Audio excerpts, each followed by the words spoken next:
warm welcome. You're watching Business Today Television. I'm Sakshi Batra and this is a special Modinomics 3.0 edition on Business Today Television presented by ICICI Direct. Remember, we've been doing a series on budget stocks for all you viewers from last 1 month on, and in this series we help all our viewers understand what could be the big expectation regarding various sectors, which is just now about 3 sessions away from now. And today we are going to be discussing the big bang expectation and the wish list from both the aviation and the railway space as well. And in turn, for you as investors, whether these could be an opportunistic space to be in right ahead of the union budget is what we will try and understand from our top market expert who will be joining in. But straight away, let's go across to my colleague first. Karishma Sundani is now joining in to help us understand what could be the big bang expectation from the aviation sector space from the upcoming budget. Good afternoon, Karishma, and thank you so much for taking the time out. Well, we all know the way Indians are traveling and the pace at which the domestic travel is increasing. In fact, India has now become the 3rd largest in terms of the aviation and the travel space right here. So, of course, the expectations are also rising high, be it from the travelers who are hoping for some incentives which can reduce their fares as well as ticket prices, or be it from the infrastructure space and the aviation companies that could now be looking at overcoming some of the recent challenges that we have seen in the sector as well. What can be expected in the upcoming budget, Karishma? Well, Sakshi, like you said, that though we are aiming to be one of the top 3 and have secured a decent 3rd position, ironically, there is still some time for aviation sector to take off in the budget documents. If you see strategically and its general perspective across the sector that that there is less importance given to the allocation to aviation, and that could be one of the reasons why we have seen so much turbulence in the sector. But however, the sector is advocating a series of measures in budget to overcome current challenges and support growth. The focus definitely stays on enhancing its regional connectivity, expanding airports, expanding infrastructure, supporting MRO and aircraft leasing. Now, the specifics that analysts are demanding and expecting that the government, the center, will probably give heed to, at least in this full-term budget, is ensuring sector sustainability. In fact, as you see, in the last 1 and 2 years, India has seen the downfall of many airline closures, and this has caused a lot of uptick in airfares, which you also just mentioned. Now, though directly there is no impact in the budget because aviation is a deregulated sector and government has nothing much to do, what government can actually do is try and enhance the sustainability of the sector by coming out with growth-oriented measures, by trying and setting up some kind of incentives for more and more airlines to try and grow and expand its network. Now, increased spending on building new aircrafts could be something that the center could actually give to the sector, which can really help in the long way. 10 years from now, we'll probably be paying lesser than what we are paying currently if we have more operational help, more resources, more aircrafts in the country. Now, privatization of airports, as you know, is one of the big agendas of the government. We've completed round 1, and it's likely that government could announce the round 2 anytime soon. Budget may or may not be the moment because it's too early for them to take a call on this. But if not this budget, definitely in the FY26 budget that will come in next February, government could announce on round 2 of privatization, which could help in booming up the sector. One key important point that could actually make a mention in Finance Minister Nirmala Sitharaman's speech is what really happened with Terminal 1. Delhi Airport. Now, as you understand, Delhi is the hub and Delhi Airport is one of the biggest airports of the country. Airport infrastructure is a big question, and with government's CAPEX push, it could definitely make some space, which will do well for Modi 3.0 government strategic decisions. Got that. Thank you so much, Karishma, for all that update. And let's welcome our guest on board to help us understand how to play the aviation and the railway theme right ahead of the budget. Vineet Bolinchka, Head of Research at Ventura Securities, is now joining in. Warm welcome to you, Vineet, and thank you so much for taking the time out with you. Did hear my colleague Karishma spell out whether we could have big bang expectations right ahead of the budget from the aviation sector perspective. But clearly, there is at least one thing expected, and that is with respect to modernization rationalization of airports, launching new airports and airport infra that could be probably on the radar of the government this time around. How are you really looking at the aviation space? Of course, we have monopolistic nature right here in the listed space of the stocks that we have. Indigo per se is the only listed major player that investors can really look at, but a lot of airport infrastructure is being talked about. So GMR Airport Infra is another stock that's been buzzing off late too. How are you looking at the opportunity that investors can look at ahead of the budget within the aviation space? So, with 500 aircrafts ordered and, infrastructure busting at its seams, it's obvious that the government will have to do something to, build out this infrastructure to necessarily accommodate this huge traffic deluge that we are going to see over the next few years. So we like the infrastructure sector. Adani Enterprises, a proxy play through its airports subsidiary, GMR Infra, it is these are two good stocks, but there is one SME stock that we need to track, and that is Enlon Technologies. So what they essentially do What is it is called? Could you please repeat yourself? Enlon Technologies. It's Okay. a SME company which provides infrastructure, so relaying of the airport track, the takeoff strip, and it also manages some of the ancillary infrastructure along with this. And the tailwinds that it carries is that there is a clause that these companies have to be necessarily Indian in nature. So international players have got a barrier out there. So I believe that this company can do well. I didn't say Avalon; it is called Anlon, Anlon. ANLON. Yeah, Anlon. Avalon is a technology company. Anlon is Correct. a different. Yeah. So, Okay. so this is one company which can definitely do well. Okay, got that. So there are two stocks that And I would also like to talk yes. about Taneja Aerospace and Tal. So Okay, they okay. also come in as direct beneficiaries of the infrastructure boom. All right, so there you have it.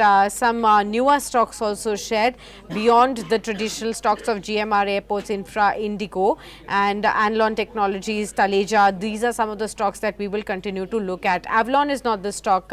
Let's remove the chart of Avalon right here, PCR.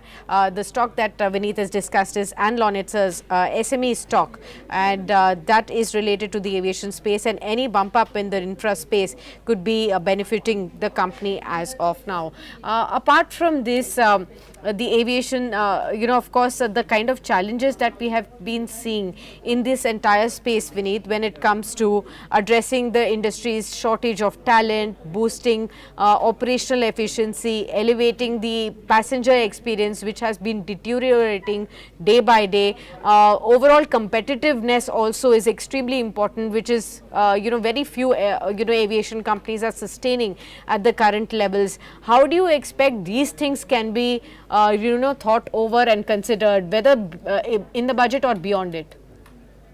See, it's more for how SEBI has regulated the capital markets and quite successfully.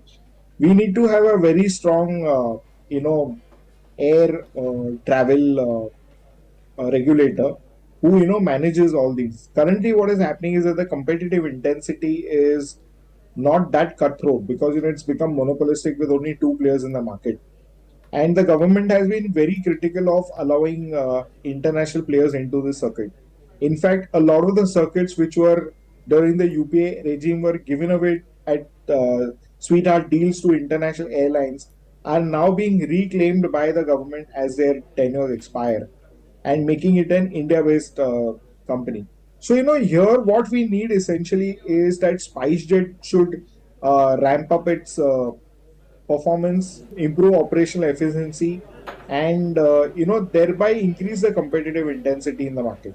Competition is only the greatest free market leveler for any of the things to become efficient, and Correct. the government needs to do a lot to build in efficiency out here.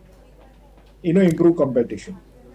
Okay, got that. So that is as far as the entire aviation space is concerned.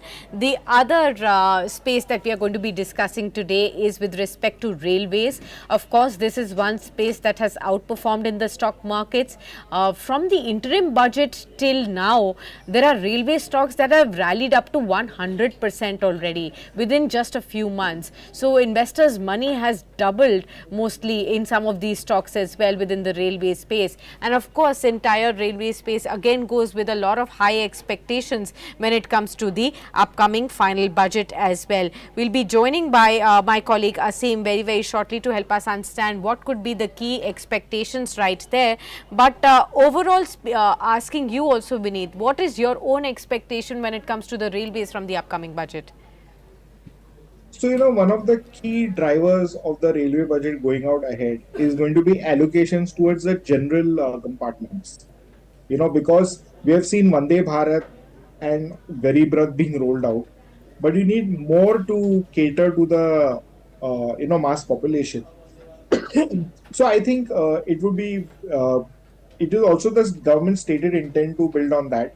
And I think these, the compartments which are built out, the players of these would definitely benefit. So all the Titagarh wagons are expected to do very well with this kind of initiative.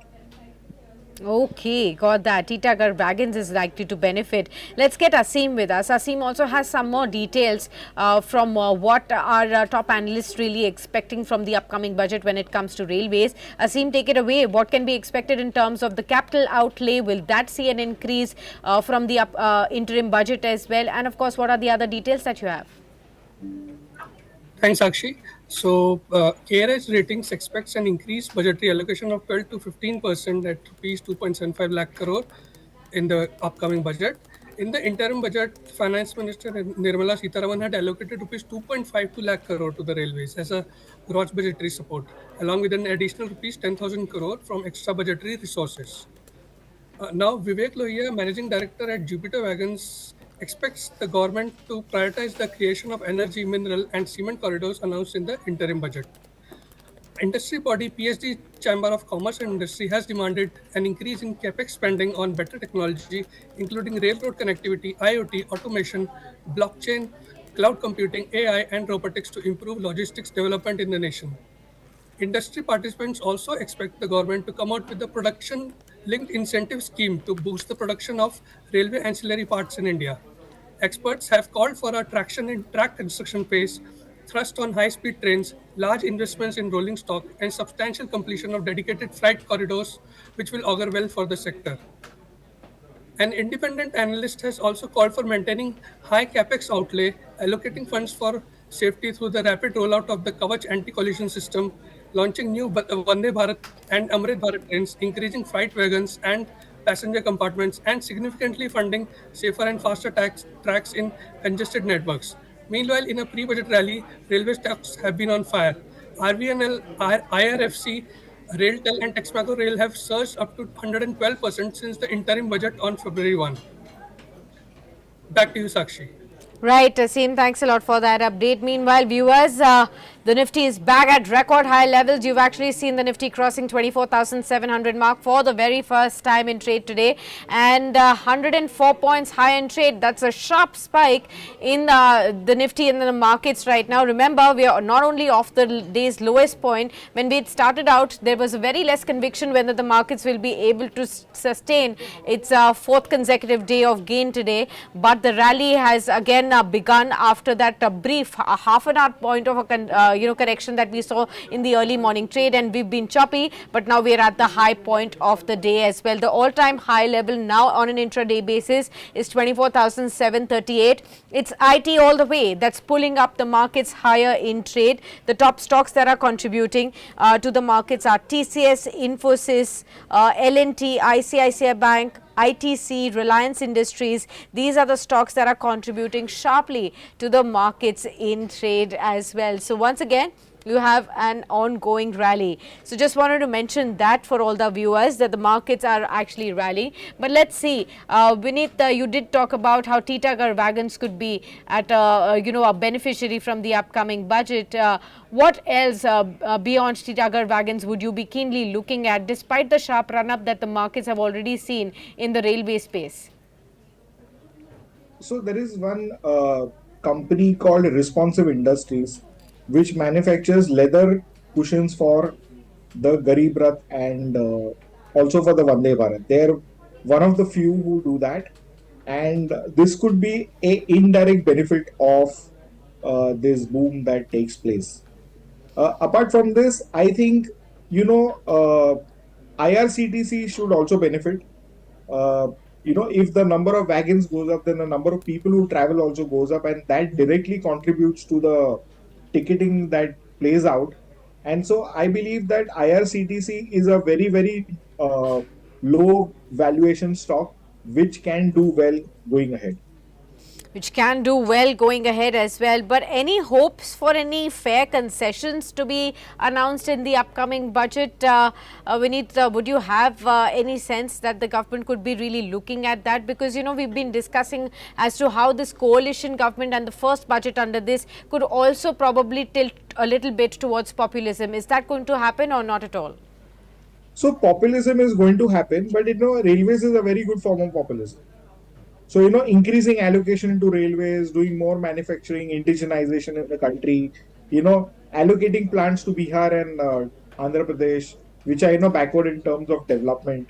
Yeah. These score very well with the theme of doing proactive reform without being, fiscally profligate.